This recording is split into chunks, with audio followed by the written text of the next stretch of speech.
the place where single shine, celebrating life, divine by design. In faith and love, we intertwine. Route 77, where your journey's prime. Welcome to the Route 77 podcast. I'm your host, Natasha, and I'm Hello. here with Monique Hello. and David And my great big cup of tea. and your big top. Cup of This tea. is actually a smaller cup than the other cup that I had the last time. But this one is my mother's cup. I see we're going light on tea tonight. Yes. Yeah, but this is my Your my mom's mother's cup. This Yep. is your mother's is- cup. yep. Being a mama. And I know it was given to me by somebody. I just know that I love this cup, and I don't know who gave it to me because I'm just like, did you give that to me or did Amber give that to me? No, I think I Amber must gave have. you that one. It can, or was it somebody else who just wanted to bless me as a mom? I can never remember because Maybe. it was I gave you the Mamasaurus that I one. remember. That I remember. But it was such a long time ago because it's even got a chip in it. What the heck was that? Just had her bipolar At moment. Zeus? Oh, No, I think Hero is at the door, so she can kinda hear Oh, like I a him. know. panic attack. You had a Hero. bad dream or something. I had I to don't- book it away. Cheetah's sitting on the couch and she's going, what was that? I heard a noise. Hero, come here. No, I want to go Yeah, in wait, there. I He's heard- Pepe Le Pew. If you've There we go. never seen Looney Tunes, you must YouTube Pepe Le Pew. And then you will know exactly what Hero is like when it comes to Jess. Just oh my gosh, it's crazy. And if you So, have seen Looney anyhow. Tunes, you know exactly what I'm talking about. Can you I love can you you. I guys love hear you. any background noise from my mic? No, Okay. I heard. not really. Oh, maybe a little bit, but no. But it gets cleaned up later in post. Okay. Because I can turn that off. I think for a school project, I turned off the voice detection because it was cutting Oh, it out. But yeah, no, it's fine. I hear. I fine. hear something else in the background, sort of a white noise, but I'm not sure where it's coming from. that's or... the bajillion fans on my computer trying to keep the thing cool. 'Cause I know they're working it. Are you? So, anyhow, welcome to our podcast. That's that intro. The cat going crazy and all of that. So, we're welcome back to our third in the series of our reverse fruits of the spirit. So we are doing one on faithfulness, and here's Zeus. We're doing one on faithfulness, and what's interesting about this is that a lot of time when we use the term, like say, like we must remain faithful. Yes, we do talk about a relation to God, but other ways we talk about it is always within marriage. You remain faithful to your spouse, which is true. You should do that. But it doesn't really often get talked about in the sense of how it applies to singles. But how it applies to singles will be similar to how it applies to every Christian, where it's being faithful to God as he is faithful to us. But it looks a little different as a single person. So a lot of time, let's go with this. So the Greek word for faithfulness is pistis. If I correctly pronounce it, I'm not sure. But it essentially means trustworthiness, steadfastness, loyal, reliable, fidelity to God. It's not merely a feeling, and it's a posture of life. So it's like how we live our life, not just a feeling, how we feel. Like I feel faithful, or something. But So you can see here, like with in the Greek translation of faithfulness, trustworthiness, steadfastness, loyalty, reliability. These are all characteristics of God. yes, and he always it's the fruits are coming from the Spirit, which the Spirit, Holy Spirit, is God. So the fruit is coming from God. So it's his character traits that we are given the access to and the ability to develop and live. And we see like so much like that God's character is constantly faithful. It doesn't like Monique said something before we turned on the recording, but it basically like if God decided one day he's like, nope, done with I've you had enough guys. of y'all. Poof, that's it. Poof, that's it. And he doesn't. Like he remains Well, steadfast and faithful. what Like was the steadfast flood then? but he kept people. He kept Noah, and so he could have said like, forget it to everything. And the thing to remember too with that thing with Noah is that those were the ones who were faithful to God. The rest of them didn't want to have anything to do with him. They wanted to do their own thing. The world was wicked. And we think it's wicked now. Apparently it was really bad then. So, and then he put the rainbow, But I think which said he was never going to do that again. So It is, well, I would argue that a lot of the stuff that you would call wicked in the Old Testament is still happening today. We just call it different stuff. yeah. Lifestyle. We Or call it tolerance. lifestyle and alternate worldview. Malek, the god whatever it is. Malek, Mal, all these guys, like we just call what they did different stuff today. I don't. But Yes. there are far more Christian believers now than there was then. So Yes. And I think that's the point of like the rainbow was it. And also if you look at the whole thing during that, like God was like, I was willing to, if you look at Sodom and Gomorrah, where Moses kept saying like, well, what if there's 50? What if there's 40? What if there's 30? What if there's 20? What if there's 10? And he even said, God, for even the sake of 10, I won't destroy it. And like he's just like counting on his face, Lot and Lot's wife, and like he couldn't even come up with 10. And even of those 10, the ones that he put on his fingers were not all faithful. But it's just interesting though. Like he doesn't. You see a lot of like how his faithfulness. Yeah, like he is faithful to the world in the sense of allowing the world to receive goodness in their lives. Like they're able to, even if they don't believe in him, even though trust in him. God? He? Okay. Yes, God, sorry.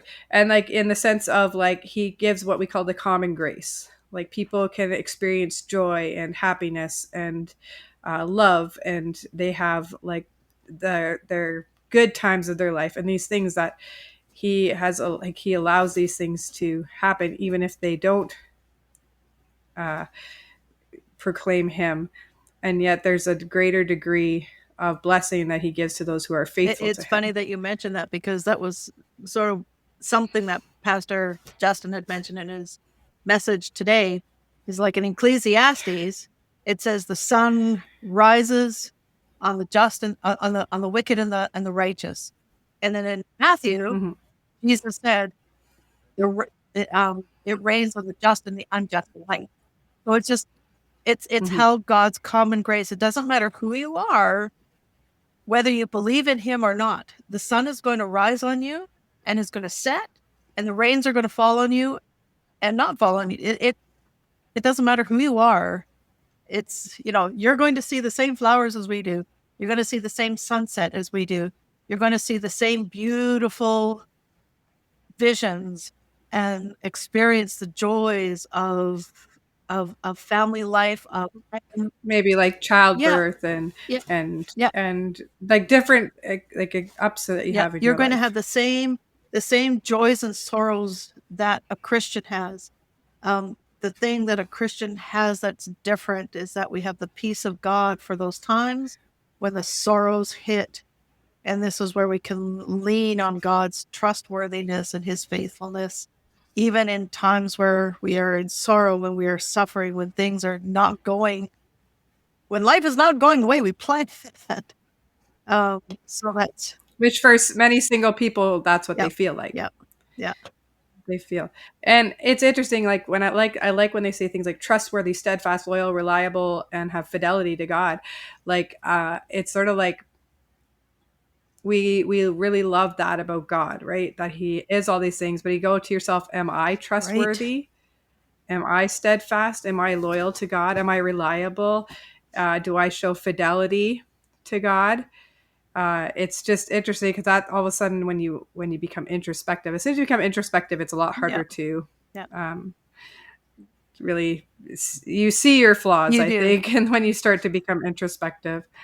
It just, And I think today's message actually fits in, and I'm not going to, I'm not, I'm always like a month, always like behind, so you it's are, but you want to know I something? listened to last week's today. It's not like I want to give a whole bunch of things away, but I just want to mention this one thing because it's whether, whether things are going well or things are not going well, it depend, it tests our faith. When we succeed, when things are going well, we believe we don't need God, so then we go off on our own. When we're Yeah. suffering and we're it can either drive us away, like you just don't care about me, or it can make us, like it did with me. I Well, run to the that's your Father. mentality of the situation. But that's how it works, Because right? because Satan will give you the comfort and the life that you want so that you don't turn away to God. It works both ways, does Yep. it not? Well, it says the two extremes of suffering and success often expose what we really worship and test what anchors our trust. So they're crucibles of faith.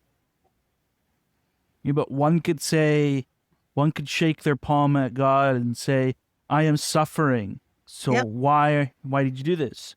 Yeah. And Well, that's why. then one say, I'm in comfort with luxury and wealth. I drink and dance. Why do I need God? Yep. Yep. That's why it says they test our faith always.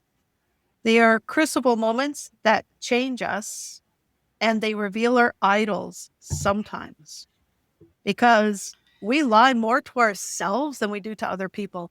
So we can end up in that kind of situation like, this isn't an idol, I'm good, but, I need to have the great high paying job so that I can afford the 47% taxes that Canada has. Well, like those are from the verses in Proverbs. I'm sure he was doing these ones. Proverbs 30, verse 8. It says, give me neither poverty nor wealth. Feed me with the food I need. Otherwise, I might have too much and deny you, saying, who is the Lord? Or I might have nothing and still profaning the name of my God. That's exactly what he did. It was on Proverbs 30. Look at you, smarty pants. See, I don't even have to listen. No, just kidding. I always try to listen. It's always Yeah. just a week behind because I Yeah, work. but I'm So- not going to tell you everything that he wrote. But I thought, considering what we're talking about, No, it's okay to bring it in. It's okay to bring it in. that just fit with what we were talking about because that's Yeah. exactly how it is. The more And for singles, we sit there and we have this like again, it's just, faithfulness isn't a feeling. It's a posture of life. It's Yeah. the way you live. And if we have this feeling like um, God is not being faithful to me because he has not brought me a spouse or children, Yep. then you start to like look to those things as one of two things. They're either going to fulfill you or they are an indicator of God's faithfulness. Just be blunt. You were taught false doctrines. That's not biblical at all. Right. And No, but the those are problem your is that it's not idols, necessarily that right? but that's not necessarily that you were taught that in a sense, like they weren't coming out and saying that, but over time, your mindset has shifted to that without actually, because a lot of times we feel It's not or random, we though. You don't just randomly, over a course of time, without any influence, say, "Oh, this is what I need to fulfill my life," while knowing God. Like, no, but I think like for me, I did live that way, but I didn't think I believed that way. And it wasn't until like I kind of went through a lot and I had to sort of I had to take apart everything that I was believing and like kind of put together and try to figure things out of why things were happening, why I was feeling what I was feeling, everything when my ex left and things like that, that I started to realize that's what I had done. But I didn't come to that conclusion in a sense of like I followed this logic thing all the way through and I said that's therefore this, but slowly over time and through maybe some teaching in the sense of like expectational things between the church and think like you start to believe like it must be, well, when you have people telling you like it's the highest calling of a woman to a wife and mother and things like that, or like, you know, they kept pointing to these verses, but they don't ever talk to you about like what it means if you don't get these things. So therefore you're just sitting there in your brain. Again, you're not consciously thinking these words, but you get to that point where all of a sudden that is what will complete you, or that's what your life is missing.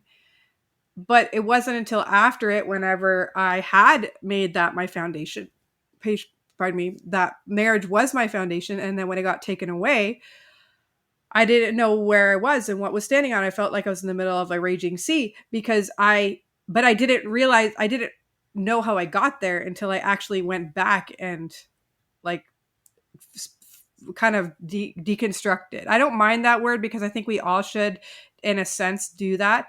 But it doesn't mean that you can't. It's like you have like a Lego model and you can take all the pieces apart and then you can just put them back on together to make the same Lego model. Like you don't have to throw them away and build a new thing.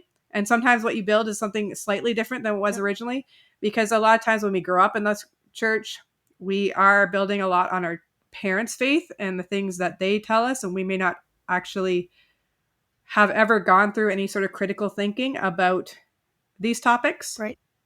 Again, like being single, like this was never a theology that was taught. So a lot of things that you do when you're single, like if it's not something you're specifically taught about, you just sort of like it's sort of, you infer it based on other things.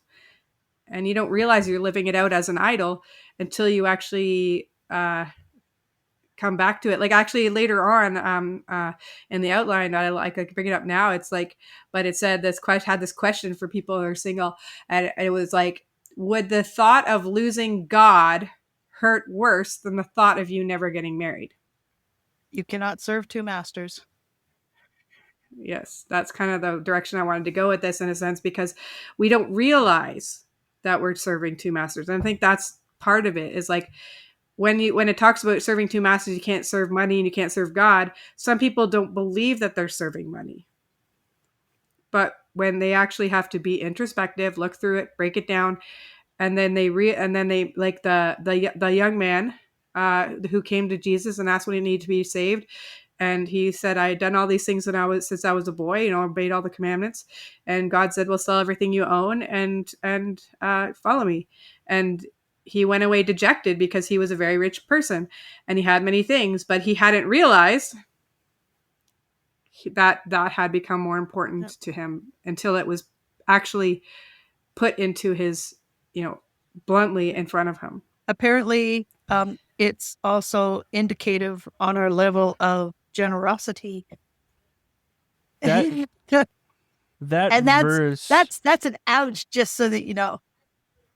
And it's not to, you use it as an excuse. Is it an excuse, or is it a reason, or are we just trying to avoid the issue altogether when we say, I'm too poor? I have all these bills that I have to pay first. And then it's just a matter, are you putting your trust enough in God to provide? Or are you putting your trust in yourself to manage it all? And then it's an ouch again. I'm sorry. Did you have something to add, David? Well, I don't understand. I'm not following your point, because it seems like you're trying to get at that it was indirectly influenced by something that you were not aware of, and that you weren't aware of the impact that had on your perspective of what you desired, correct? Yeah. The verse you mentioned about the man who came to Christ, he deliberately came to Christ with the desire to go into heaven. Right? When Christ said, look, you need to sell all your possessions and do all of this, the man made a decision in that moment. He was fully aware now of the cost required to come into heaven, and he still said no. Right? Yeah.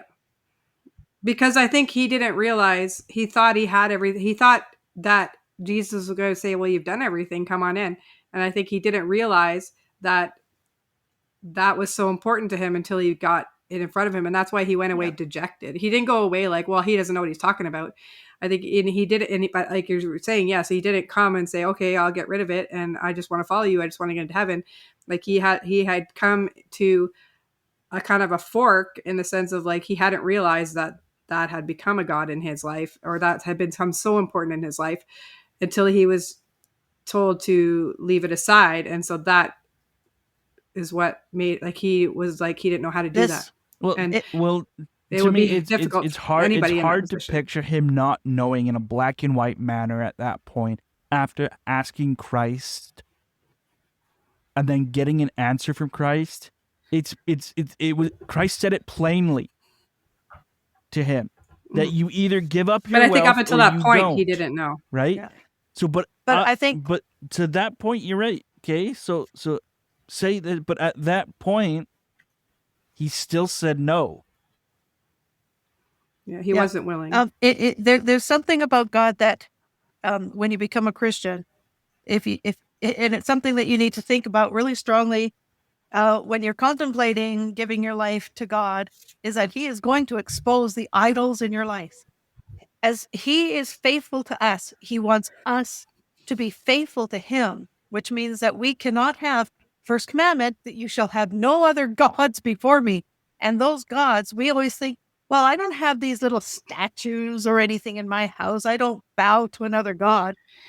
And I think too, we often think of like the big Right. ones, like mostly like power Right. and money or whatever. Like, I'm not that, Yep. I'm not that. But we always like to gloss over the Yep. things that, until it gets convicted in our heart and like, no, I've been trying to tell you this for a while, but You're are not not listening. listening.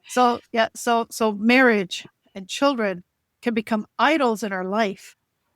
Having the influence, the success, like I want the adoration of my peers. That was another thing that he mentioned too. Like there are 4. I gotta go back in. Because there's control and power. There is, come back here. Go down. Go down. Comfort and pleasure. So these are your source idols. Okay. Comfort and pleasure, power and influence, comfort and security, acceptance. And I missed the last one because the screen went away. But it's acceptance and I'll have to find. probably something that goes along with that. So these are the idols that we have in our life. We don't realize because these are what would probably could. Well, they're just little things. I mean, who doesn't want to be comforted? Who doesn't want to feel good? Well, how many times do we say like, oh, I'm just doing this because it's my comfort food, or it's my comfort activity, or it's my comfort this, or it's my comfort that. And then that's our reason why and usually we say that because we're trying to rationalize something that we know isn't maybe the best for us. And we hold on to our money because it's our security. As long as we have money, then we know that we can pay the bills, we can buy the food, we can. But why get the clothes. Why does that make sense? Because look at Job. He thought he had it all, and yet it was taken from him. So then why do we sit here? So funny that these are all coming out. He talked about that. Damn, you gotta listen to that. Listen. The thing he said. Apparently we don't. We're giving it here tonight. No. Sorry, Justin. We're paraphrasing your sermon. We're paraphrasing. There are 3 books of wisdom: Proverbs, Ecclesiastes, and Job. So with Proverbs, it's the fear of the Lord brings wisdom. So it's like, it's all about don't do this, don't do this. Your life will be good and everything will be perfect and everything will be happy and you'll have wisdom and, and all this, and stay away from this and stay away from that. Ecclesiastes is everything is wicked and Nothing's No, worth. Like, nothing's worth worth it. Everything is useless. Everything and is meaningless. everything is meaningless. Yes. And then Job is the embodiment of both. Job is And- faithfulness. It's the embodiment of both Proverbs and Ecclesiastes. And I never saw this before. So Job was righteous in everything and he lost it all. God Well, God he was gives, still, God takes away, right? he was still righteous when he lost it all. Exactly. Yeah. But when God restored everything to Job, it wasn't because Job was righteous. It was because God chose to do so. Mhm. And like, he could have said that, like, I still am Yeah. enough, and well, and, look, when you know. look through the book of Job, when Job lost everything and he went into mourning and sackcloth and ashes, and his friends and even his body was his wife cursed right, God and died. everybody, and then at the end he was just like, yeah, I am tired of this. Why are you doing this? And what did God say? God didn't answer his questions. He said, where were you when I created the world? Do you want to sit on this throne and be me for a day? Good luck. Let me know how it works for you. God demonstrated that Job didn't know the circumstances in which he had to suffer. Right. But right. But if you read the first chapter of Job, it was actually in vindication of Job's faithfulness to God because of his, like, if you read what Oh, I know. Satan did, it was so wicked. I know. And God said, have you considered my servant Job? But the funny thing actually, is Satan that said that. Satan came to, because if you read Satan was going around the earth looking for righteous people to devour. That's what it says Satan did. And then Satan found Job and went to God to get permission. But he did that with in the courts of heaven, in front of all the other angels. So he put God to the test. Satan did that. And if God couldn't vindicate Job's faithfulness, then all the other angels would begin to doubt God in his assessment of his servant Job. That's the whole build up to poor Job going through everything. Poor guy. He got the short end of the stick. And ultimately, it was not about Job's faithfulness, but it was about God's faithfulness. It had nothing to do with Job's righteousness or his faithfulness, but it was all about God. Yeah. And that's something we kind of like, well, that wasn't fair. Life isn't fair. Life isn't fair. No. On this side of the veil, it is not fair. And we should be thankful for that, because I know it's a trope now because people say it all the time. But if life were fair, like, we would not have Jesus. Yeah, because we don't deserve it. Yeah. Exactly. So as we just discussed, like, basically, like, the longing for marriage is not a sin, and it can be done in a way. It can, like, a desire for it can simply be that, a desire. But what happens with some of these desires, because these type of things are like extreme, these desires, they're not like, oh, I wish I had some ice cream. Like, if I go get an ice cream or not, whatever, I'm not gonna, like, change, it's not gonna change my life. But these things, when you're like really, really strong desires, it's like a pain almost inside you, and you feel it and you don't feel like it's being fulfilled. But then it starts to rule what you do. You starts to color how you look at God and his trustworthiness and his faithfulness and his righteousness. And then you start to, like, ask yourself, like, what have I done that's, like, different? It's like, am I, why, what have I done to offend? Like, it's not even like we haven't did, like, oh, what sins have I committed? It's sort of like, what great wrong have I committed that God won't give me this thing? It's like, but we don't actually think about our sin. Yes, Manami's home. I know. I heard the bus go by. I'm going, oh, that was probably the bus she was on. I like what you say here, because with desire is not idolatry, but desire can become a master. ask anybody who gets caught in pornography or drug addiction Mhm. or alcoholism or any. An affair. Yeah. And it doesn't, like, those type of things, they don't usually happen to the extreme that happens like overnight. Especially when it comes to things like affairs, stuff like that. It generally, like, something has happened to build up to that. Even if it was a one night stand or something like that, like something, and you're in if you're married or something like that in a relationship, something has happened in your life that's led up to that moment. There's some things that have been going on that it's not usually something that just happens, like everything is perfectly hunky dory, perfect one moment, and then Yeah. you turn. Like it's like, Yeah.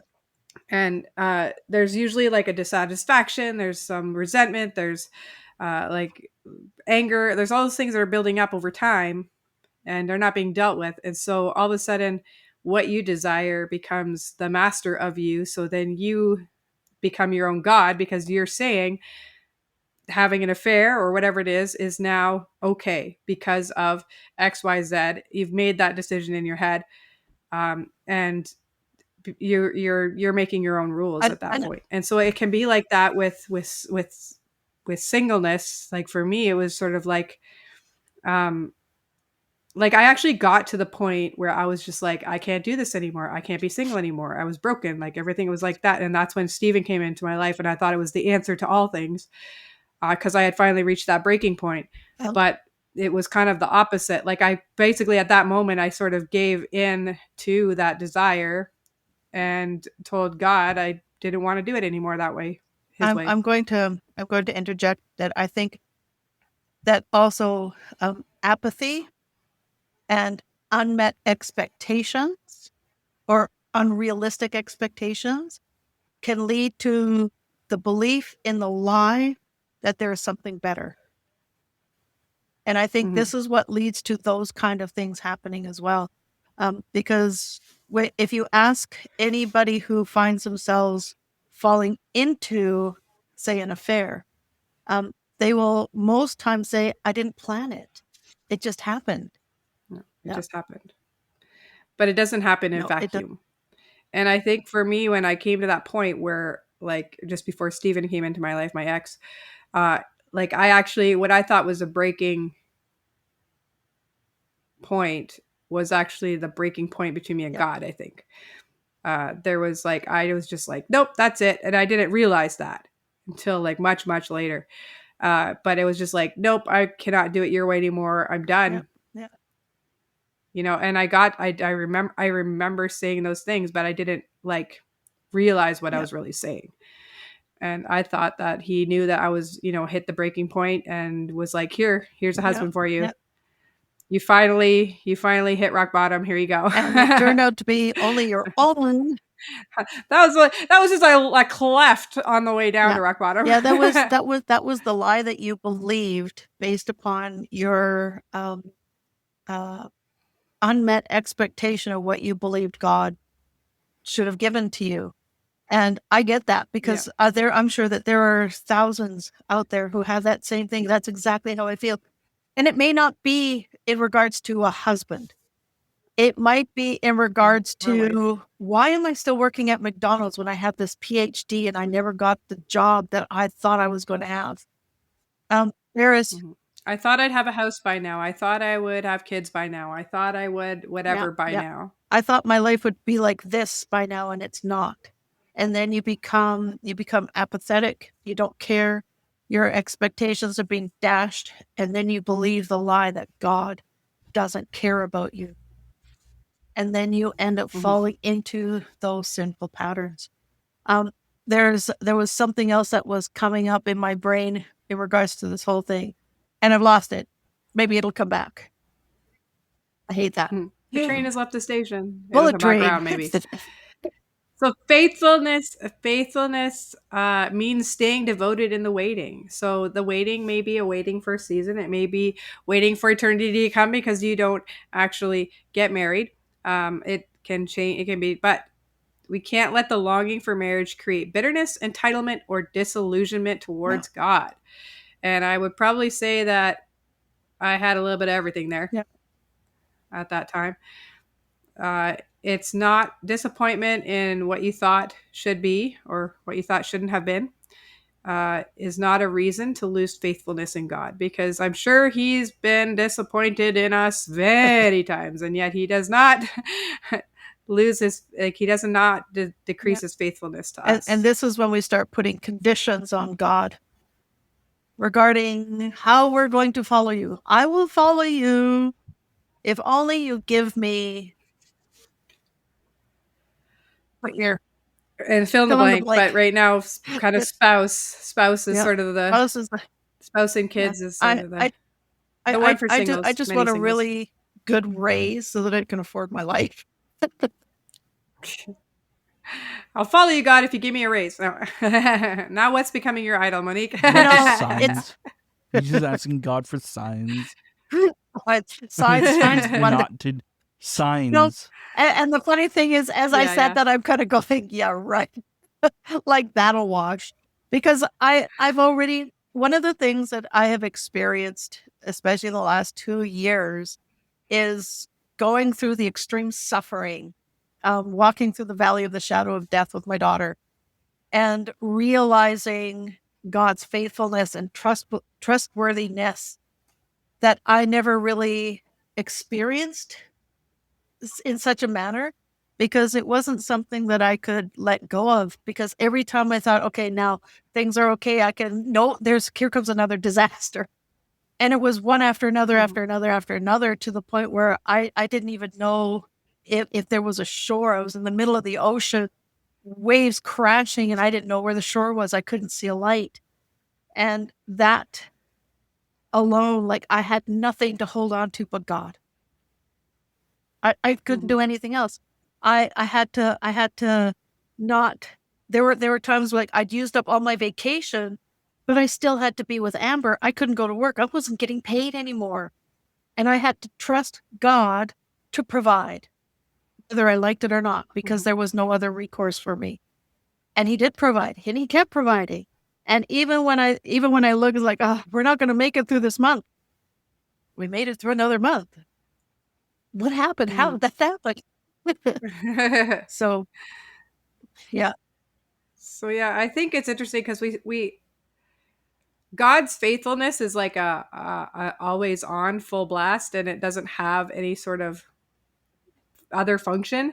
And yet ours, we treat it like we have a dial. Like, we'll be faithful, but then we're not. We're gonna go down and up and down. You posted up here, great is thy faithfulness.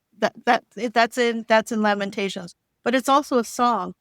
There is no shadow of turning with you. There's no shadow of turning with God. God has no, it's like you said, He is always on. He is always present. He is always there. He's unchanging. Yeah. We're the ones that we're the ones.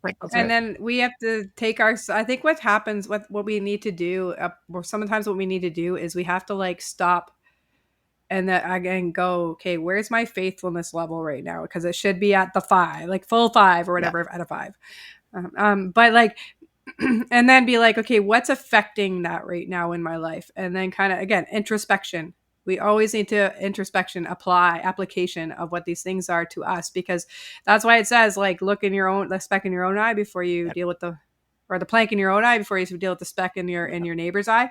Because too many times we can see things in others, but we don't actually apply those principles to ourselves.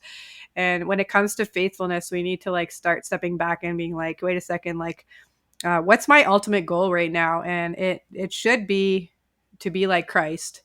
And the goal that our life is walking towards is heaven. And it doesn't mean in that the things in this life don't matter.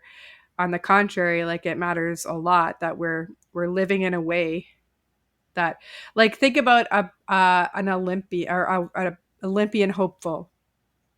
How do they live their life? They live it with the goal of the Olympics, and they say they're a runner. So they eat, they train, they wake up at a certain time. They take, they have like a routine, like everything in their life is revolving around that goal. They have adjusted everything in their life to get there. So that's sort of what we need to do. Like, we need to adjust the things in our life so that we get to be more like Christ, that we're going to heaven, but we want to be we get refined through the fire, but Thanks for putting we are another song being in my head. constantly sanctified. You're welcome. We are being sanctified, and we are being made more like Christ. That's the goal that we should be having. And if these other things are getting in the way of that, then they are becoming in the danger zone of becoming an idol. There is So okay, so it's hard to follow that. I'm gonna be honest, because okay, when I heard that, I get the impression that we have to. I guess I don't know the right words to express what I'm, for lack of a better term, struggling with what you just said. It's almost like you're asking us to be perfect in that way, right? well, Like, doesn't that's God kind say of that what I be got. perfect as I am perfect? Well, that's it's not. Where our goal is We to, but we cannot cannot be that though. No, So without God's help. But we can't use it. But we also can't our use it as an excuse to hearts not do have it. to be in a place. The whole time you were telling us that, Natasha, David kept coming up. King David kept coming up in my head. How he wasn't faithful at times, but his heart desired to be faithful. Right? Mm-hmm. But he fell. He committed murder. He committed sexual immorality. He committed some of the worst things you could commit as a human being. Yet he was still somehow Israel's greatest king and a man after God's own heart. Yeah, and I think, well, the thing is, once he was confronted with the things, like he didn't like brush it off or keep it in his life, in a sense, like that he did that. He was like, oh, like this, I did sin before God, and he became repentant in his heart, which is what Saul did not do. My point is that the heart is what God sees. The faithfulness has to be a desire of the heart in order to be fulfilled. Mm-hmm. And what I'm saying is, like, things can cause you to stray from that desire because you let it take a hold, like the desire for a spouse. For example, for me, like the thing is that, like I said before at the beginning, like you don't always realize these things have become these stumbling blocks. They have become these distractions or barriers to your faithfulness or other attributes because you think of them as a good thing. Like a marriage and kids are a good thing and a blessing, but you don't always realize that the point those good things become idols because you keep thinking them as good things. And so when you become more introspective and going, hey, is this actually helping me become more like Christ? This desire, like it's that introspection, it's that application to yourself. You have to step back and look at yourself, and it's hard to do that. So I think it's probably more important to surrender the desires you have, whether they're good or bad, because you desire the good ones to God so that you trust in him and you're faithful in him to actually give you the timing and the perfect of those, and then you surrender these sinful desires or the desires that would harm you to be crucified through Jesus. So, and this could be your point entirely. Maybe you didn't finish here, but from what I'm understanding, one of the first things that pop into my head when I listen to you is that we're responsible for ensuring that we reflect on ourselves to ensure that our desires, our hearts are pointing to God. And I think that comes with the help of the Holy Spirit too.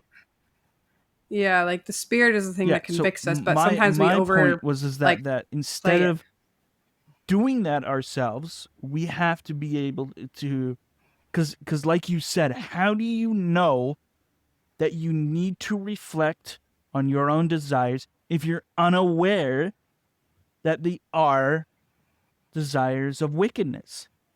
I think you can tell that by whatever dissatisfaction you're feeling in your life.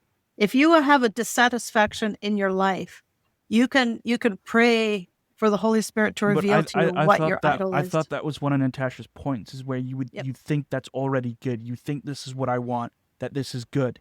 If you're committing to a desire, but you also feel something that's wrong, you inherently already know that's not the desire you want, and that you should move away from it.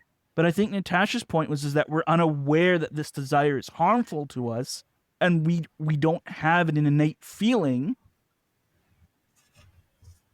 right? Yeah, like I didn't Yeah, feel like it was that's kind of wrong, my. like And I'm what I wanted.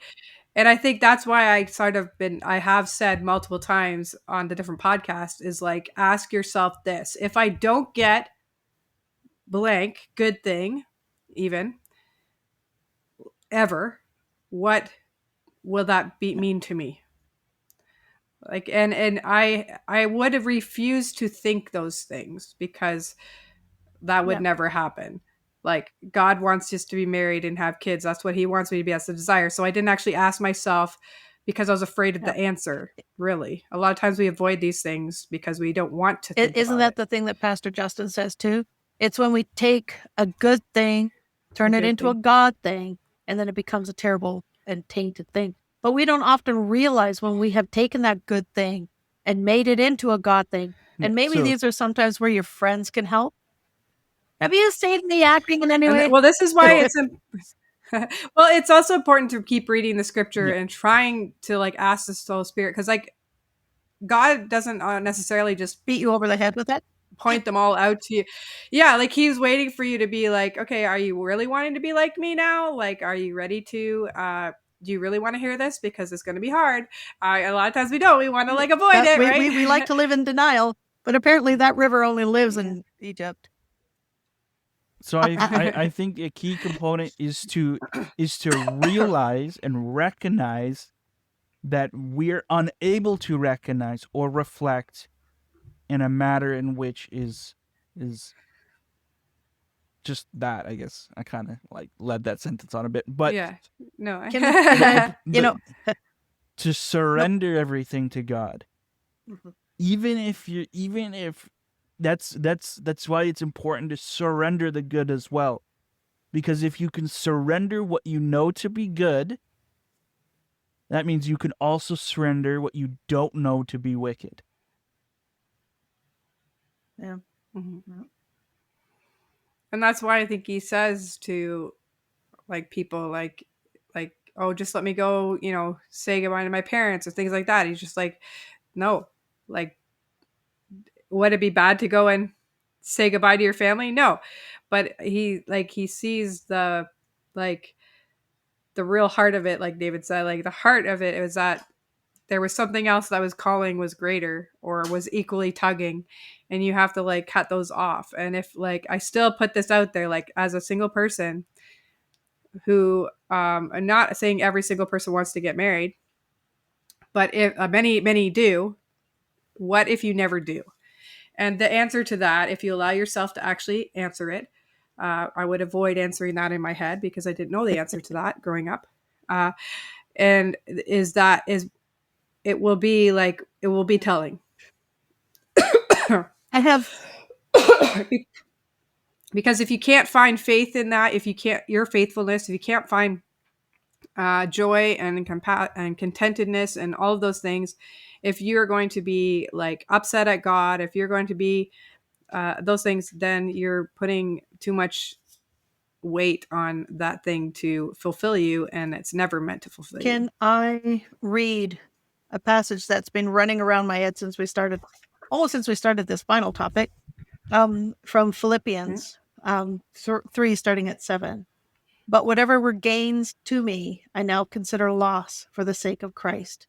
What is more, I consider everything a loss because of the surpassing worth of knowing Christ Jesus my Lord, for whose sake I have lost all things.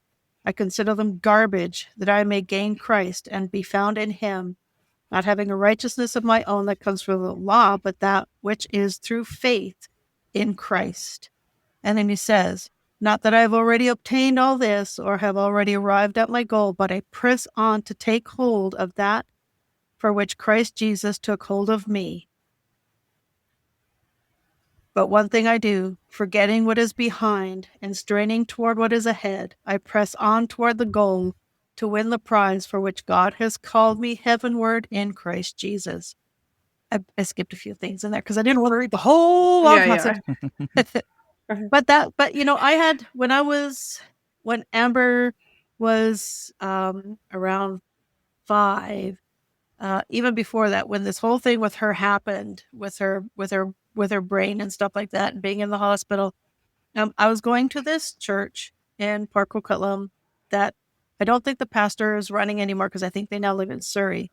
But there was a time when his father was alive, and he said, there is one passage that I want you to hold on to, regardless of what you go through, regardless of what kind of suffering you are experiencing. And it is that I press on toward the goal to win the prize for which God has called me heavenward in Christ Jesus. And he says, when somebody asks you, how are you doing?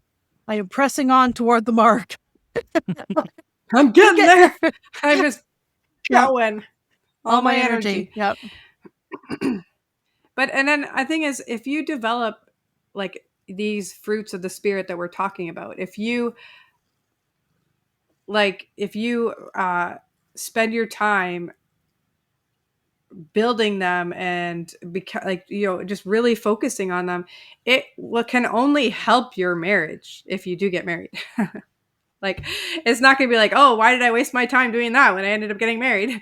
It's like, this is definitely something that if you build up these fruits of the Spirit, these are good for all walks of life. Even single, married, anything in between, like, it's going to be all part of it. I like Proverbs 3:5, which is one of the ones you mentioned.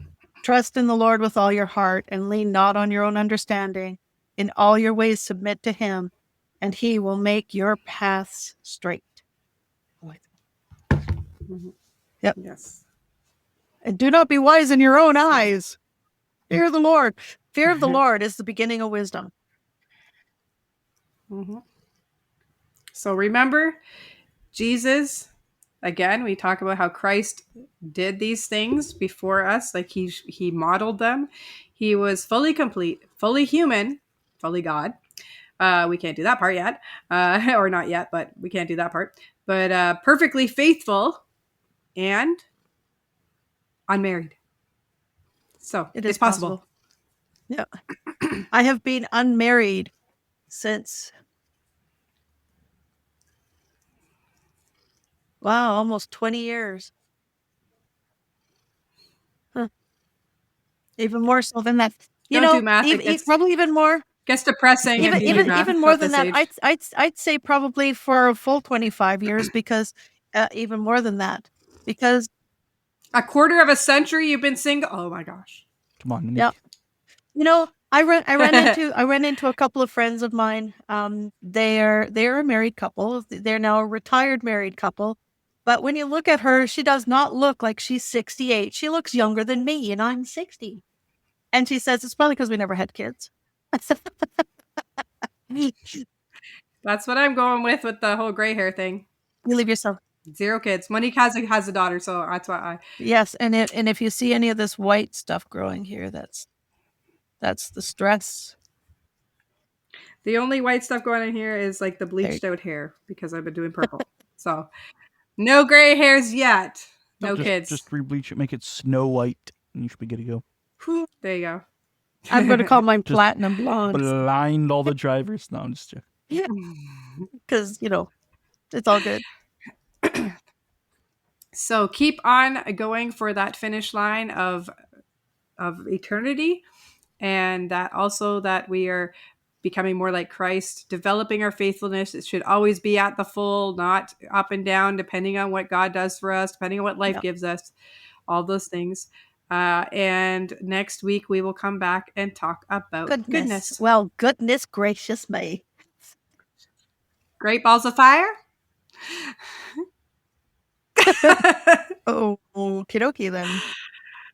Well, I'm in this like fitness class, and I feel like the songs are from the aerobics era, so it's there now. And if anybody else is singing that song, welcome to my club. We're always We singing are. over here. Yeah. So, But it's the joy. It's the joy, Uh, and somebody had said one thing to me that I saw on a video. He didn't say it to me personally. Okay, just so you know. I was watching this video and he's saying that the body cannot differentiate between real and fake laughter. So here's my treat for you for the next week. If you find yourself feeling low, find something to laugh at. Look, there's plenty of stuff on then and yeah, on YouTube. find something to laugh at, because literally when your countenance, and it even says this in the book, that my bones waste away from sorrow, and it does, like, you feel it in, everything aches, everything hurts, and you feel like your bones are becoming Swiss cheese. Laughter is good medicine. It says that in the Bible too. Laughter and joy, and we hold on to the joy of God, and the joy of the Lord is my strength. So even if you find yourself unable to laugh, and I did this to a guy at work, I said, "Fake laughter is just as good as good laughter." And he looked at me and I just grinned. And next thing I know, he was laughing because he said, "You're weird." And I had them all laughing. And and you could just tell by making everybody around me start laughing over my silliness. This is the key to all my Taekwondo classes. You can do whatever you want to them during class to make them a brutal workout, as long as you let them have a little fun at the end, and they'll be like, it's the best Yep, class I ever had. because you laughed. So Yes. find something every day to make you laugh. That's smart. Yes. As that one influencer we listened to, Greg, he says, Find find your your joy. Oh, we digress. Find your joy. And faithfulness. Oh, we digress. And And our our faithfulness. So we will see you all here next time when we talk about goodness. And Jess is going into her bipolar mode. Goodness. So we better sign off before she kills Bye me for now. on air. Bye-bye. Bye, y'all. Bye.